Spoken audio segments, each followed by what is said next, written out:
একজন police assistant কমিশনারের মেয়ে অফিসে গিয়েছিল, কিন্তু সারা রাত সে আর বাড়ি ফেরেনি। সে তার বাবাকে ফোন করে জানায় যে তার টু হুইলার নষ্ট হয়ে গেছে, তাই সে অটোতে করে বাড়ি ফিরছে। কিন্তু পরে জানা যায় সে আর বাড়ি পৌঁছায়নি। এরপর অ্যাসিস্ট্যান্ট কমিশনার খবর পান যে তার মেয়েকে খুন করা হয়েছে এবং দেহের বিভিন্ন অংশ টুকরো টুকরো করে ফেলে দেওয়া হয়েছে। পুলিশ যখন এই কেসের তদন্ত শুরু করে তখনই একের পর এক এমন টুইস্ট এবং টার্ন সামনে আসে যা আমি 100% নিশ্চিত আপনার ধারণার পুরোপুরি বাইরে। তাই ভিডিওটি একদম শেষ পর্যন্ত স্কিপ না করে দেখবেন, কারণ প্রতি মুহূর্তেই এখানে নতুন নতুন টুইস্ট আসবে। বলছিলাম 2025 সালে মুক্তি পাওয়া একটি extra ordinary Tamil crime thriller মুভির কাহিনী, যার নাম আপনারা এখন স্ক্রিনে দেখতে পাচ্ছেন। বন্ধুরা, অনেক কষ্ট করে ভিডিও তৈরি করি, আপনার একটি লাইক আমার কষ্টকে সার্থক করতে পারে। তাই প্লিজ ভিডিওটিতে একটি লাইক দিন, শেয়ার করুন আর আমার চ্যানেলটি সাবস্ক্রাইব করে সাথেই থাকুন। তো চলুন ডুব দেই আজকের রহস্যের গভীরে। গল্পের শুরুতে আমরা দেখি পুলিশ অ্যাসিস্ট্যান্ট কমিশনার সত্যিয়াকে, যিনি ডিউটি শেষ করে রাতে বাড়ি ফেরেন। তার মেয়ে প্রীতি, যার অফিস থেকে অনেক আগেই ফিরে আসার কথা ছিল, সে এখনও ফেরেনি এবং তার রুমের দরজাও খোলা।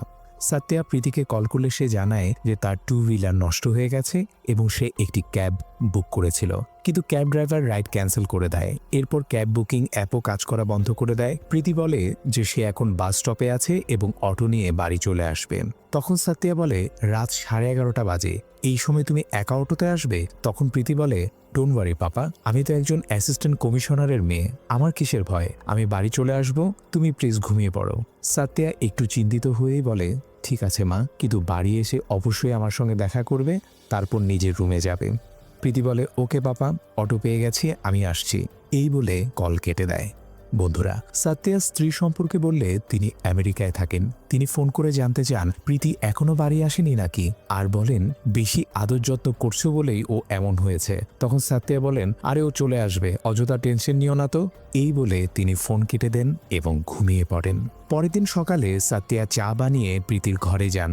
ভাবেন হয়তো রাতে খুব ক্লান্ত ছিল বলে তার সঙ্গে দেখা না করেই ঘরে ঘুমিয়ে পড়েছে, কিন্তু ঘরে প্রীতিকে পাওয়া যায় না।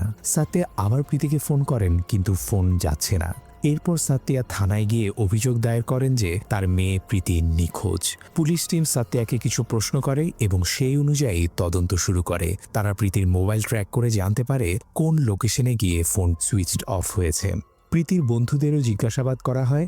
সত্যা জানতে চান শেষবার প্রীতিকে কে দেখেছিল। তার এক কলিগ জানায় যে সে অফিস থেকে বেরোনোর সময় প্রীতিকে দেখেছিল। সত্যা জিজ্ঞাসা করেন, এত রাতে তোমরা কেন ওকে একা যেতে দিলে? তখন সে বলে, স্যার, আমি ওকে বাড়ি ড্রপ করে দেওয়ার কথা বলেছিলাম, কিন্তু সে রাজি হয়নি। আর এটা প্রথমবার নয়, সে প্রায় দেরিতে একাই চলে যেত। তখন সত্যা বলেন, ঠিক আছে, তোমরা যাও, দরকার হলে আবার ডাকবো। এই সময় এক কনস্টেবল এসে খবর দেয় যে অশোকনগরের একটি বাড়িতে খুনের খবর পাওয়া গেছে। পুলিশ সেখানে গিয়ে বাড়ির মালকিনের সঙ্গে কথা বলে। তিনি জানান উপরের তলায় দুটো ঘর আছে যেখানে দুজন ব্যাচেলার্স থাকে। তাদের একজন অটো ড্রাইভার নাম বিনায়ক, যে দিনে কসাইয়ের দোকানে কাজ করে। বাড়ির মালকিন দুদিনের জন্য আত্মীয়ের বাড়িতে গিয়েছিলেন এবং আজই ফিরেছেন। ফিরে এসে তিনি দেখেন বিনায়কের অটোতে রক্তের দাগ। তাই ভয় পেয়ে পুলিশে ফোন করেন। অটোতে পাওয়া রক্ত পরীক্ষা করে জানা যায় সেটা মানুষের রক্ত। এরপর পুলিশ বিনায়কের ঘর তল্লাশি করে সেখানেও রক্ত পায় এবং বোঝা যায় যে খুনের আগে ভিকটিম খুনির সঙ্গে বেশ লড়াই করেছিল। ক্রাইম সিন থেকে একটি মোবাইল ফোন পাওয়া যায়, যা প্রীতিরই ফোন। পুলিশ এসব কথা সত্যাকে জানায় এবং প্রীতির মোবাইলটি তার হাতে দিয়ে বলে যে তাদের ধারণা এখানেই প্রীতিকে খুন করা হয়েছে এবং খুনি ঘটনার সব প্রমাণ মুছে ফেলার চেষ্টা করেছে। তবে এখনও প্রীতির বডি পাওয়া যায়নি। এসব শুনে সত্যা পুরোপুরি ভেঙে পড়েন। পুলিশ তার এই অবস্থা দেখে তাকে বাড়ি পাঠিয়ে দেয়। এরপর পুলিশ বাড়ির মালকিনকে জিজ্ঞাসা করে উপরের অন্য ঘরে কে থাকে। তিনি জানান কাদেরসান নামের একজন ফুড ডেলিভারি এজেন্ট সেখানে থাকে প্রায় 1 বছর ধরে। পুলিশ তার দরজায় কড়া নাড়ে। অনেক দেরিতে সে দরজা খুলে। পুলিশ জিজ্ঞাসা করে, পাশের ঘরে এত বড় ঘটনা ঘটে গেল আর তুই কিছুই টের পেলি না? সত্যি বল, বিনায়ক কোথায়? সে বলে, স্যার, বিনায়ক ভাই বলেছিল সে গ্রামে যাচ্ছে, কবে ফিরবে জানি না। পুলিশ জানতে চায়, গত রাতে তুই কোথায় ছিলি, কটা নাগাদ বাড়ি ফিরেছিস? সে বলে, স্যার, রাত 2টার দিকে বাড়ি ফিরেছি। আর তোর মাথায় এই ব্যান্ডেজ কেন? সে বলে, ডেলিভারি করে ফেরার সময় একটি গাড়ি তার বাইকে ধাক্কা মেরে পালিয়ে যায়, পড়ে গিয়ে মাথায় আঘাত লেগেছিল। পুলিশ বলে, ঠিক আছে, কিন্তু তোকে থানায় আসতে হবে, জিজ্ঞাসাবাদ করা হবে। প্রথমে সে রাজি না হলেও পুলিশ তাকে ভয় দেখিয়ে থানায় নিয়ে যায় এবং একের পর এক প্রশ্ন করে। জিজ্ঞাসাবাদে জানা যায় কাদের সান তিরুচির বাসিন্দা এবং এখানে ফুড ডেলিভারির কাজ করে। পুলিশ আবার জিজ্ঞাসা করে, গতরাত ঠিক কোথায় গিয়েছিলে, ঠিক করে বল। তখন সে বলে, গতরাতে 1:30টার দিকে ফুড ডেলিভারি করে ফিরছিলাম, তখনই একটি গাড়ি আমাকে ধাক্কা মেরে না থেমে চলে যায়। আমি নিচে পড়ে যাই এবং মাথায় আঘাত লাগে। তারপর কাছেই থাকা একটি হাসপাতালে গিয়ে চিকিৎসা করাই। পুলিশ জিজ্ঞাসা করলে সে হাসপাতালের নাম এবং লোকেশনও জানায়। পুলিশ আবার জানতে চায়, এরপর তুমি কোথায় গিয়েছিলে? কাদের সান বলে, স্যার, আমি পড়ে যাওয়ার সময় আমার ফুড ডেলিভারি অ্যাপ থেকে লগ আউট করতে ভুলে গিয়েছিলাম।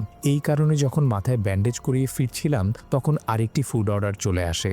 তখন আমি ভাবি এই ডেলিভারিটা তো বাড়ি ফেরার পথেই পড়ে, কেননা এটাও করিনি, তাই আমি অর্ডারটা গ্রহণ করি। এরপর আমি হোটেলে গিয়ে অর্ডার পিক আপ করি, খাবার ডেলিভারিও করে দিই এবং তারপর বাড়ি ফিরে আসি।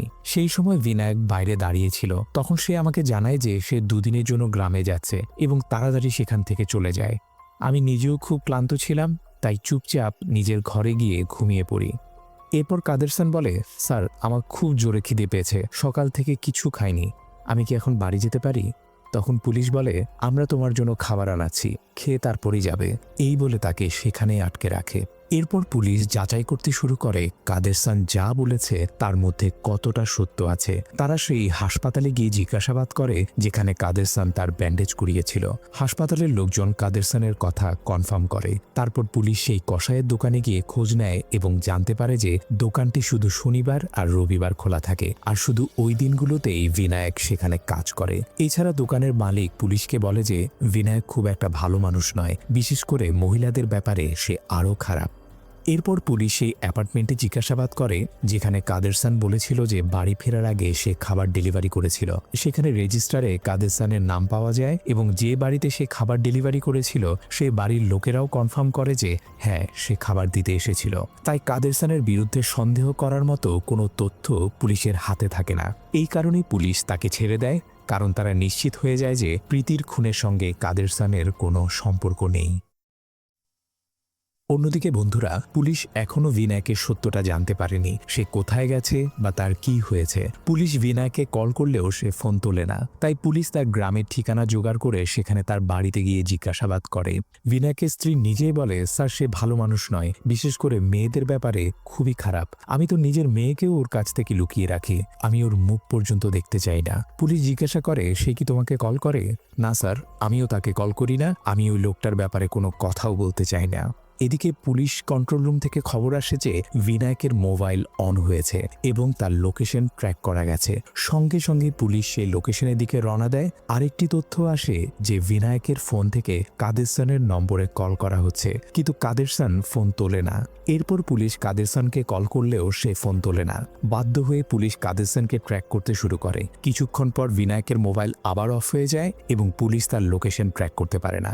এরপর তারা আবার কাদের সানকে কল করে। এবার সে কল ধরে। পুলিশ বলে, তুমি যেখানে আছো সেখানে দাঁড়িয়ে থাকো, আমরা আসছি। কিন্তু কাদের সান বলে, স্যার, একটা জরুরি ডেলিভারি আছে, দেরি হলে আমার রেটিং কমে যাবে আর বেতন কেটে নেবে। তখন পুলিশ কঠোরভাবে বলে, যদি সেখানে না থাকো তাহলে তোমার জানের ক্ষতি হবে, চুপচাপ ওখানে দাঁড়িয়ে থাকো, আমরা আসছি। এতে কাদের সান সেই লোকেশনেই থেকে যায়। পুলিশ এসে তার মোবাইল নিয়ে দেখে এবং জিজ্ঞাসা করে, বিনায়ক তোমাকে কেন কল করেছিল আর তুমি কল ধরোনি কেন? কাদের সান বলে, স্যার, সে কেন কল করেছে বা আমাকে কেন ডাকছে সেটা আমি কিভাবে বলবো, আর আমি যখন ডেলিভারি ট্রিপে থাকি তখন সাধারণত ফোন ধরি না। পুলিশ বলে, তাহলে আমাদের কল কেন ধরলে? স্যার, বারবার কল আসছিল, তাই মনে হলো হয়তো জরুরি কিছু আছে, গাড়ি থামিয়ে ফোন দেখলাম পুলিশ কল করেছে, তাই ধরলাম। এখানেও পুলিশ কোনো শক্ত প্রমাণ পায় না, তাই তারা কাদের সানকে বলে, ভবিষ্যতে বিনায়কের কল এলে অবশ্যই ধরবে এবং তারপর আমাদেরকে জানাবে সে কি বলেছে, আর হ্যাঁ, আমাদের না জানিয়ে তুমি কোথাও যাবে না, বুঝেছ? এইভাবে সতর্ক করে পুলিশ তার মোবাইল ফিরিয়ে দেয় এবং চলে যায়। পরের দৃশ্যে দেখা যায় প্রীতির কেস নিয়ে মিডিয়ার লোকজন একের পর এক প্রশ্নে পুলিশকে জর্জরিত করছে। ঠিক তখনই কাদের সান যখন ফুড ডেলিভারি করতে যাচ্ছিল, হঠাৎ তার গাড়ি থেকে একটি মেয়ের আওয়াজ ভেসে আসে, যেন সে তাকে কিছু বলতে চাইছে। এরপর কি যে কাদের সানের হয় তা কেউই জানে না। সে সোজা পুলিশের কাছে চলে আসে এবং বলে যে আমি একটা খুন করেছি এবং সেই অপরাধের জন্য আমি আত্মসমর্পণ করতে এসেছি। বড়ই অদ্ভুত। পুলিশ জিজ্ঞাসা করে কাকে খুন করেছ? সে বলে আমি একটি মেয়েকে টুকরো টুকরো করে ফেলেছি আঙ্কেল। এই কথা শুনে মিডিয়ার লোকজন হতবাক হয়ে যায় এবং ব্রেকিং নিউজের আশায় রিপোর্টাররা কাদেরসনকেই ঘিরে ধরে। কিন্তু পুলিশ তাদেরকে সরিয়ে কাদেরসনকে ভিতরে নিয়ে যায়। মিডিয়ার সামনে দিয়ে যেতে যেতে কাদেরসন অদ্ভুতভাবে হেসে ভেতরে ঢুকে পড়ে। সেখানে কমিশনার কাদেরসনকে জিজ্ঞাসা করেন তুমি যে মেয়েটাকে টুকরো টুকরো করেছো তার নাম কি? তখন সে বলে স্যার তার নাম আমি জানি না, তবে ছবি দেখালে আমি চিনতে পারবো। এবার গত এক সপ্তাহ শহরে যত মেয়ে নিখোঁজ হয়েছিল তাদের সবার ছবি একে একে কাদেরসনের সামনে দেখানো হয়। যখন প্রীতির ছবি আসে তখন সে সঙ্গে সঙ্গে বলে ওঠে স্যার এই মেয়েটাই ছিল, তবে এই ছবিতে ও শাড়ি পরে আছে, কিন্তু সেই দিন ও প্যান্ট আর শার্ট পরেছিল, একদম ছেলের মতো দেখাচ্ছিল স্যার। ঠিক তখনই অ্যাসিস্ট্যান্ট কমিশনার সাত্যা ভেতরে ঢুকে কাদেরসনকে মারতে যায়, কিন্তু কমিশনার তাকে থামিয়ে বলে সাত্যা আমার কথা শোনো, এখানে জিজ্ঞাসাবাদ চলছে, ধৈর্য ধরে থাকলে সবকিছু পরিষ্কার হবে, তুমি শান্ত হও এবং বাইরে গিয়ে অপেক্ষা করো। নিজের মেয়ের খুনের সামনে দাঁড়িয়ে কিছুই করতে না পারায় সাত্যার রক্ত টকবক করে ফুটতে থাকে। এরপর কমিশনার কাদেরসনকে জিজ্ঞাসা করে তুমি ওই মেয়েটাকে কেন খুন করেছিলে? তখন কাদেরসন বলতে শুরু করে স্যার আমি ফুড ডেলিভারি করে বাড়ি ফিরছিলাম, তখনই মেয়েটা আমার কাছে লিফট চায়। সে বলে সে নাকি কোনো ক্যাব বা অটো কিছুই পায়নি।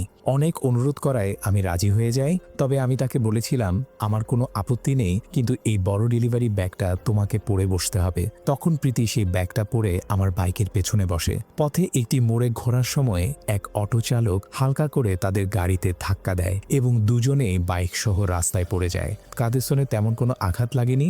সে প্রীতিকে তুলতে যায়, কিন্তু প্রীতি উঠছিল না। সে ভয় পেয়ে প্রীতিকে তুলে নিজের বাইকে বসিয়ে সরাসরি নিজের ঘরের কাছে নিয়ে আসে, কিন্তু তখন তার মনে পড়ে যে বিনায়কের ঘর তো ফাঁকা, তাই সে প্রীতিকে নিয়ে বিনায়কের ঘরে চলে যায়।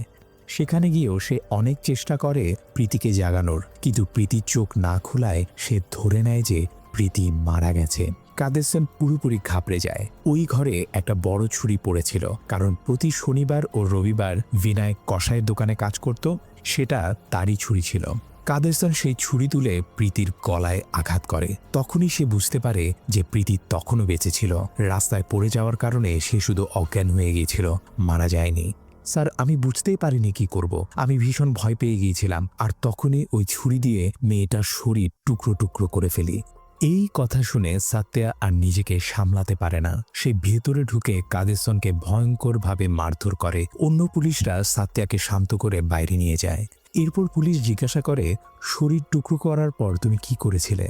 কাদেরসন জানায় স্যার দেহের সব টুকরোগুলো আমি একটা প্লাস্টিক ব্যাগে ভরে পানিতে ফেলে দিয়েছি। পুলিশ জিজ্ঞাসা করে ব্যাগ সহই কি পানিতে ফেলে দিলে? সে বলে ফেলেছিলাম ব্যাগ সহই, কিন্তু পড়ার সময় প্লাস্টিক ব্যাগটা ছিঁড়ে যায় এবং বডির অংশগুলো আলাদা আলাদাভাবে পানিতে পড়ে যায়।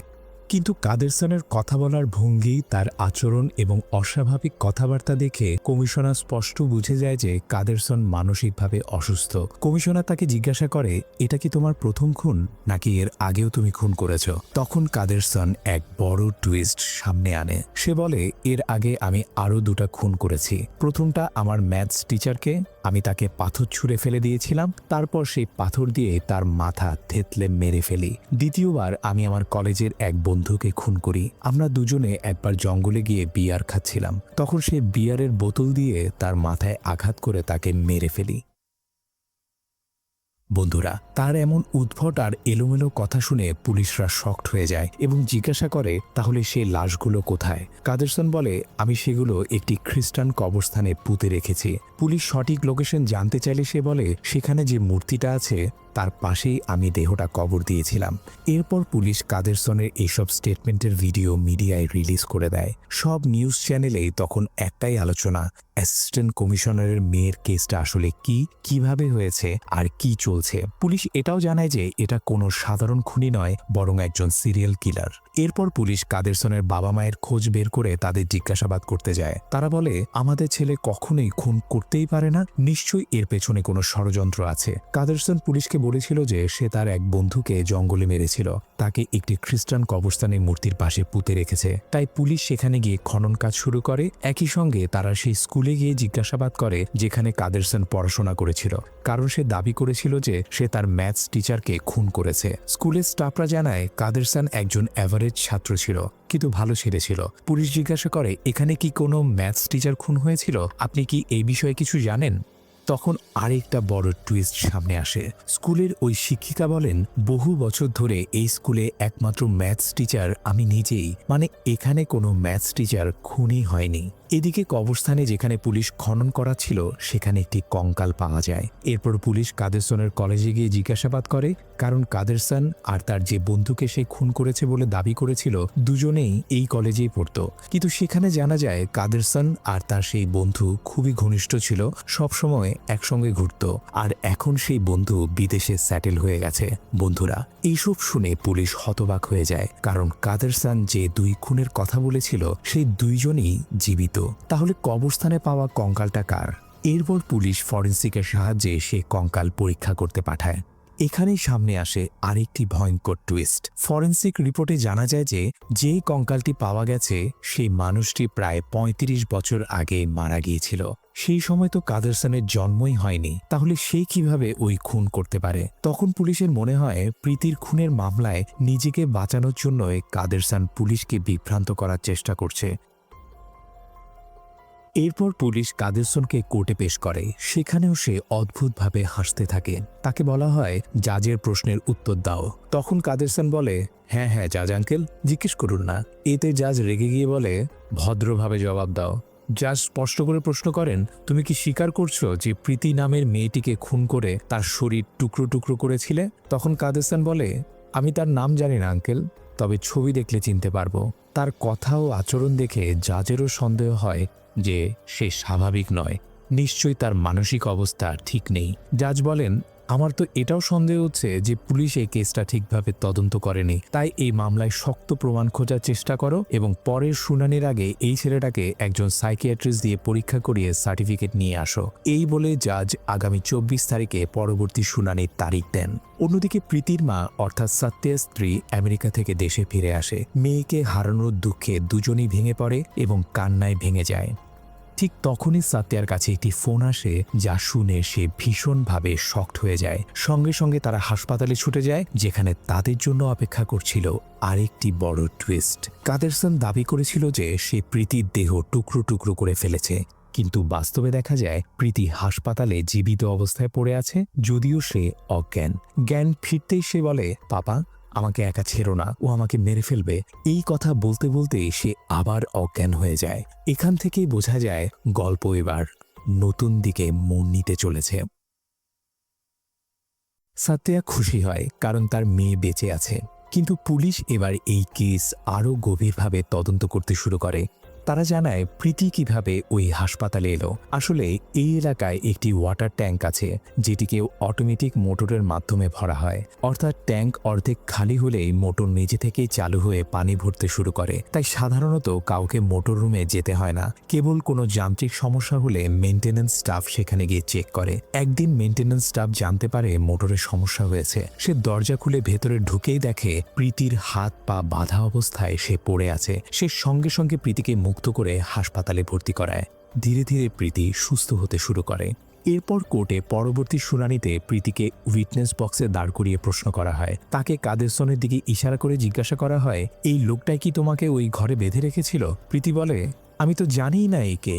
এরপর কাদেরসনকে জিজ্ঞাসা করা হয়, এই কি সেই মেয়ে যাকে তুমি টুকরো টুকরো করে ফেলেছো বলে দাবি করছো? তখন কাদেরসন বলে, হয়তো সেই মেয়েটা দেখতে এরকমই ছিল, কিন্তু আমি তো তাকে টুকরো টুকরো করে ফেলেছিলাম। তাহলে সে বেঁচে থাকতে পারে কিভাবে? এটা সেই মেয়ে নয়। এইভাবে সে উল্টাপাল্টা কথা বলে সবাইকে বিভ্রান্ত করতে থাকে। ঠিক তখন প্রীতি বলে ওঠে, আমার সব মনে পড়ে গেছে। আসলে যে লোকটা আমাকে কিডন্যাপ করেছিল তার হাত থেকে এই লোকটাই আমাকে বাঁচিয়েছিল। জাজ জিজ্ঞাসা করেন, তুমি কাকে বোঝাচ্ছ? তখন প্রীতি বলে, একজন অটো ড্রাইভার আমাকে কিডন্যাপ করেছিল, আর এই লোকটা আমাকে সেই অটো ড্রাইভারের হাত থেকে বাঁচিয়েছিল। এতে জাজ ভীষণ রেগে যান এবং পুলিশের উপর চেঁচিয়ে ওঠেন, তোমরা কি ধরনের তদন্ত করছো? আগে ঠিকভাবে কেস ইনভেস্টিগেট করো, তারপর কোর্টে আসো। এই বলে তিনি আবার নতুন একটি তারিখ দেন। এরপর সাত্যা নিজে প্রীতির সঙ্গে কথা বলে। প্রীতি জানায় সেই রাতে বাবার সঙ্গে ফোনে কথা বলার পর সে একটি অটোতে উঠেছিল। সেই অটো ড্রাইভার আর কেউ নয়, বিনায়ক। কিছু দূর যাওয়ার পর অটো থামে এবং বিনায়ক ইঞ্জিন চেক করার অজুহাতে নামে, কিন্তু ইঞ্জিন চেক করার ভান করে সে প্রীতির উপর হামলা করে এবং তাকে সরাসরি নিজের ঘরে নিয়ে যায়। প্রীতির জ্ঞান ফিরলে সে বাঁচার চেষ্টা করে, কিন্তু বিনায়ক হুমকি দেয়, বেশি চিৎকার করলে প্রাণে মেরে ফেলবো, একটু কোঅপারেট করো, তাড়াতাড়ি ছেড়ে দিব। প্রীতি কাঁদতে কাঁদতে বলে, প্লিজ ভাই, আমাকে ছেড়ে দিন। এর মধ্যে কাদেরসান ফুড ডেলিভারি শেষ করে বাড়ি ফিরে আসে। বিনায়ক তখন জানতে পারে যে প্রীতি একজন অ্যাসিস্ট্যান্ট কমিশনারের মেয়ে। ধরো আমি তোমাকে ছেড়েও দিলাম, তবুও তুমি বাইরে গিয়ে আমাকে পুলিশের হাতে তুলে দেবে, কারণ এখন তুমি আমাকে চিনে ফেলেছো এবং আমার বাড়ির ঠিকানাও জেনে গেছো। তাই তোমাকে জীবিত ছেড়ে দেওয়া আমার জন্য নিরাপদ নয়। বাধ্য হয়ে আমার তোমাকে মারতে হবে। ঠিক তখনই আওয়াজ শুনে কাদেরসান ঘরে ঢুকে পড়ে এবং বিনায়ককে অনুরোধ করে, ভাই আপনি এটা কি করছেন? এটা তো পাপ, প্লিজ ওই মেয়েটাকে মারবেন না। কিন্তু বিনায়ক রাজি হয় না। সে শুধু প্রীতির উপরেই নয়, কাদেরসনের উপরেও হামলা করে। দুজনেই আহত হয়ে নিচে পড়ে যায়। পরে যখন প্রীতির জ্ঞান ফিরে, সে নিজেকে ওই মোটর রুমে দেখতে পায়, হাত পা বাঁধা অবস্থায়। এইসব কথা বলতে বলতে প্রীতি জানায় যে সে নিজের সব শক্তি দিয়ে সাহায্যের জন্য চিৎকার করেছিল, কিন্তু কেউ আসেনি। এরপর সে আবার সেখানে অজ্ঞান হয়ে যায়। পরে কাদেরসনের মেডিকেল টেস্ট করানো হয়। সব পরীক্ষা নিরীক্ষার পর ডাক্তাররা জানান বিনায়ক তার মাথায় ছুরি দিয়ে আঘাত করেছিল। সম্ভবত সেই আঘাতের কারণে তার মস্তিষ্কে প্রভাব পড়েছে। হতে পারে বাস্তবে যা ঘটেছিল সেটার সঙ্গে নিজের কল্পনাকে মিশিয়ে সে একটা অবাস্তব গল্প বানিয়ে ফেলেছেন। পরবর্তী শুনানিতে বিচারক এই সিদ্ধান্তে পৌঁছান যে কাদেরসান যাদের তিনজনকে খুন করার দাবি করেছিল তারা তিনজনই জীবিত। শুধু তাই নয়, কাদেরসান মানসিকভাবে সুস্থ নয় বলেও প্রমাণিত হয়। তাই বিচারকের মতে তাকে শাস্তি দেওয়ার চেয়ে চিকিৎসার প্রয়োজন বেশি। এই কারণে আদালত কাদেরসানকে নির্দোষ ঘোষণা করে মুক্তি দেয়। তবে এই মামলার আরেক সন্দেহভাজন বিনায়ক তখনও নিখোঁজ ছিল। পুলিশ তার খোঁজ চালিয়ে যাচ্ছিল। এদিকে প্রীতি একা নিজের বাড়িতে থাকে। ঠিক সেই সময় কন্ট্রোল রুমে খবর আসে যে বিনায়কের মোবাইল ফোন অন হয়েছে এবং লোকেশন দেখাচ্ছে সাত্যার বাড়ির দিকেই। এই খবর পেয়ে সাত্যা এবং অন্য পুলিশ অফিসাররা বাড়িতে গিয়ে দেখে যে বিনায়ক ইতিমধ্যেই সেখান থেকে চলে গেছে আর প্রীতি ভীষণ ভয়ে কাঁপছে এবং কান্নাকাটি করছে। এই পরিস্থিতিতে প্রীতির মা সাত্যার উপর প্রচণ্ড রেগে যান। তিনি বলেন, তুমি বলেছিলে দুদিনের মধ্যে বিনায়ককে খুঁজে বের করবে, কিন্তু এখনো তার কোনো খোঁজ নেই। আমি আমার মেয়েকে এভাবে ভয় নিয়ে এখানে থাকতে দেব না। আমি ওকে আমার সঙ্গে আমেরিকা নিয়ে যাচ্ছি। সাত্যাও এতে সম্মত হয় এবং তাড়াতাড়ি প্রীতি আমেরিকার উদ্দেশ্যে রওনা দেয়। এয়ারপোর্টে সাত্যার স্ত্রী তাকে বলে, সেখানে পৌঁছে আমি তোমাকে নিয়মিত ফোন করব, তুমি অবশ্যই ফোন ধরবে, এই অজুহাত দেবে না যে তুমি ব্যস্ত। সাত্যা বলে ঠিক আছে। এরপর প্রীতি তার বাবাকে বলে, বাবা আমি এখান থেকে যেতে চাই না, কিন্তু এখানে আমি আর নিজেকে নিরাপদ মনে করছি না, তাই মায়ের সঙ্গে যাচ্ছি। সাত্যা তাকে নিজের খেয়াল রাখতে বলে মা ও মেয়েকে বিদায় জানায়। বাড়ি ফিরে সাত্যা ডিপার্টমেন্টকে জানায় যে সে দুদিনের ছুটি নিচ্ছে, একটু বিশ্রাম দরকার। সাত্যা বেরিয়ে যাওয়ার কিছুক্ষণ পরই কন্ট্রোল রুমে আবার খবর আসে যে বিনায়কের মোবাইল ফোন আবার অন হয়েছে। এবার পুলিশ আর কোনো ঝুঁকি নেয় না এবং মোবাইলের লোকেশনের আশেপাশে সব রাস্তা ব্লক করে দেওয়া হয়। এই সময় আমরা দেখি সাত্যা গভীর চিন্তায় পড়ে যায়। সে কি ভাবছে সেটা দেখানোর জন্য আমাদেরকে ফ্ল্যাশব্যাকে নিয়ে যাওয়া হয়। প্রীতি তাকে বলেছিল, বাবা আমি এখান থেকে যেতে চাই না, কিন্তু এখানে আমি আর সেফ ফিল করছি না। এই কথা বলার সময় প্রীতি কান্না করছিল। ঠিক তখনই সাত্যা তার কানে কানে বলে, তুমি তো দারুণ অভিনেত্রী মা, তোমার তো অস্কার পাওয়া উচিত। কি বন্ধুরা অবাক হয়ে গেলেন? এই কথা শুনে আপনাদের মতোই প্রীতিও চমকে যায়। সাত্যা বলে, তুমি অভিনয় বিভাগে থাকলেও আমি কিন্তু পুলিশ ডিপার্টমেন্টে আছি। আমি তোমার বাবা। তুমি কি ভাবলে আমি বুঝতে পারবো না তুমি কি করছো? আমি জানি এই পুরো ঘটনাটা তোমরা দুজন মিলে প্ল্যান করে এক্সিকিউট করেছো। আমি শুধু জানতে চাই কেন। এখান থেকেই শুরু হয় এই গল্পের ক্লাইম্যাক্স। প্রীতি ধীরে ধীরে সব রহস্যের জট খুলে দেয় এবং প্রতিটা টুইস্টের পেছনের কারণ জানাতে থাকে। আসলে প্রীতি আর কাদেরসান একে অপরকে ভালোবাসতো। সেই রাতেও কাদেরসানের সঙ্গে দেখা করতেই প্রীতি বাস স্টপে অপেক্ষা করছিল। তারা প্রায় গভীর রাতে এভাবেই দেখা করত। প্রীতি বলে তার আর্জেন্ট বাথরুমে যেতে হবে, এই কারণে তার বাড়িতেই নিয়ে যেতে বলে। কাদেরসান বলে এত রাতে কোনো মেয়েকে তার ঘরে আসতে দেখলে বাড়িওয়ালা সন্দেহ করবে, কিন্তু প্রীতি অনুরোধ করে বলে আমি চুপচাপ এসে যাব, খুবই আর্জেন্ট। শেষ পর্যন্ত কাদেরসান রাজি হয়ে যায় এবং তাকে নিজের ঘরে নিয়ে আসে। সেদিন বাড়িওয়ালা না থাকায় তারা সহজেই উপরে চলে যায়। প্রীতি বাথরুমে যাওয়ার সময় বিনায়ক বুঝে ফেলে যে কাদেরসানের ঘরে কেউ আছে। সে চুপি চুপি দরজার কাছে এসে উকি দিয়ে দেখে কাদেরসান ঘরে আছে এবং বাথরুমে কেউ রয়েছে। বুঝতে দেরি হয় না যে নিশ্চয়ই কোনো মেয়ে এসেছে। তখন সে বাথরুমের দরজার উপর মোবাইল রেখে লুকিয়ে একটি ছবি তুলে নেয়। ক্লিক শব্দ শুনে প্রীতি বুঝে যায় কেউ ছবি তুলছে। সে সঙ্গে সঙ্গে দরজা খুলে বেরিয়ে আসে এবং দেখে বিনায়ক সেই ছবি দেখছে। প্রীতি তার ফোন কেড়ে নিতে গেলে দুজনের মধ্যে ঝগড়া শুরু হয়। ঠিক তখনই কাদেরসান বাইরে এসে বিনায়ককে বলে, আমি আপনাকে ভদ্র মানুষ ভাবতাম, আপনি এসব কি করছেন, দয়া করে ফোনটা দিন। বিনায়ক তখন কাদেরসানকে অপমান করে বলে, তুমি কোন দুধে ধোয়া তুলসী পাতা, শুধু বলো এই মেয়েটার দাম কত, আমি দ্বিগুণ দিতে রাজি।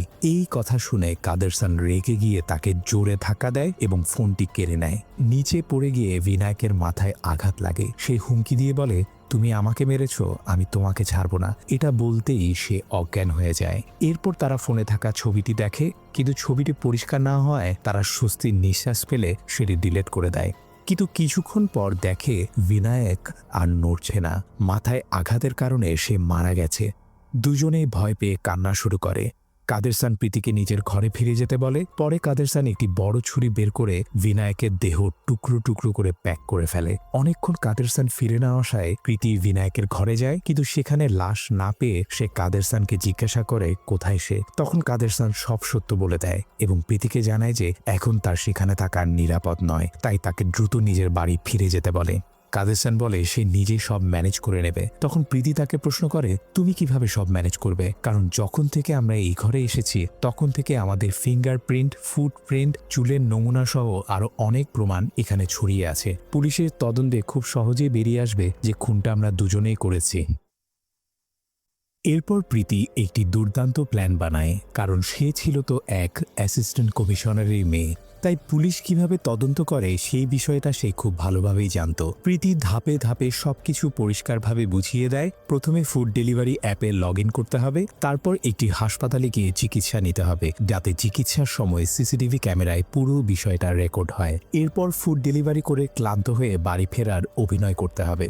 প্ল্যান একদম পাকা হওয়ার পর দুজন মিলে বিনায়কের লাশের টুকরোগুলো ডিসপোজ করে দেয়। এরপর কোথাও থেকে অ্যাসিড জোগাড় করে এনে সেই ঘরের অর্ধেক পরিষ্কার করে ফেলে। ঠিক তখনই প্রীতি ইচ্ছা করে নিজেকে আঘাত করে এবং বাড়ির ভেতরে ও অটোরিকশায় নিজের রক্ত ছড়িয়ে দেয়। সে জানত তদন্তের সময় পুলিশের সব সন্দেহ বিনায়কের দিকেই যাবে এবং সবাই ভাববে যে বিনায়কই প্রীতির উপর হামলা করেছে। এরপর দুজন মিলে মোটর রুমে যায়। সেখানে প্রীতি কাদেরসানকে বলে, আমাকে এখানে বেঁধে রেখে তুমি চলে যাও, বাকি সব আমি সামলে নেব। বর্তমানে সাত্যার সামনে প্রীতি আর কাদেরসানের সব কুকীর্তির পর্দা ফাঁস হয়ে যায়। পুরো প্ল্যান খুলে বলার পর প্রীতি কান্নায় ভেঙে পড়ে। সাত্যার তখন তাকে শান্ত করে বলে সে যেন কোনো চিন্তা না করে, সে নিশ্চিন্তে আমেরিকা চলে যাক। বিনায়কের কেস সে নিজেই সামলে নেবে।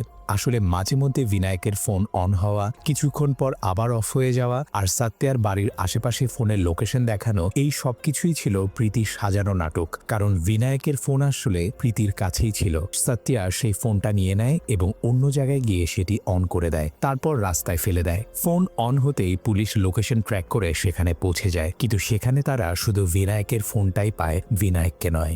এইভাবে পুলিশ আজীবন বিনায়কের খোঁজ করতেই থাকবে, কিন্তু তাকে আর কখনোই পাওয়া যাবে না।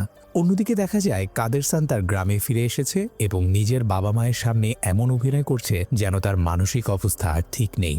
ঠিক তখনই তার ফোনে প্রীতির একটি মেসেজ আসে, আমি আমেরিকায় পৌঁছে গেছি, একদম ঠিক আছি, কোনো সমস্যা নেই। মেসেজ পড়ে কাদেরসান খুশি হয়ে রিপ্লাই করে। এরপর হঠাৎ করেই তার কাছে একটা ফোন কল আসে। কাদেরসান কলটি রিসিভ করতেই গল্পের সবচেয়ে বড় টুইস্ট সামনে আসে। ফোনের ওপার থেকে ভেসে আসা মৃত বিনায়কের কণ্ঠস্বর। কিরে কাদেরসান, মনে হচ্ছে তুমি বেঁচে গেছো। এই কথা বলে সে হেসে ওঠে।